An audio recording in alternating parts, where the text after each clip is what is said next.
Почитувани граѓани, град Скопје заврши втората фаза од реконструкцијата на булеварот Никола Карев, која го опфаќа потокот од касарната Илинден до Момин поток.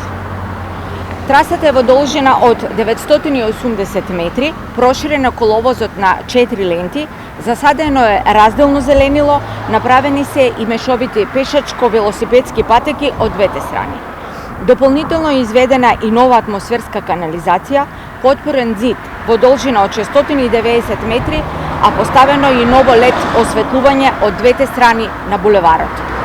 За реконструкцијата на оваа фаза потрошени се околу 160 милиони денари со вклучен ДДВ од буџетот на град Скопје.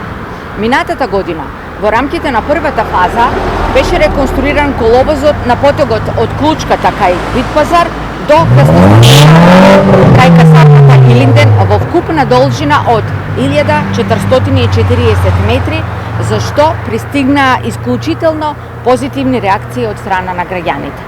Се работи за исклучително фреквентна сообраќајница, која најмногу ја користат жителите на Карпош, Центар, Чаир, Шуто, Ризари, Бутел и Газибаба, но служи и како транзитна сообраќајница за оние кои што само минуваат низ овој дел од градот.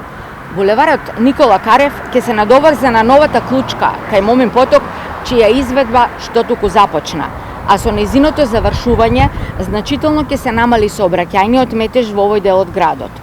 Во текот на градежната офазива за оваа година реконструираме повеќе градски сообраќајници во сите скопски општини. Покрај реконструкциите на постојаните улици, работиме и на изнаоѓање на модерни и одржливи сообраќајни решенија кои ќе ги зголемат ефикасноста на градскиот сообраќај и одржливоста на урбаната мобилност во градот. Градиме по план, ги следиме потребите на нашите сограѓани кои го препознаваат најдоброто за Скопје. Благодарам.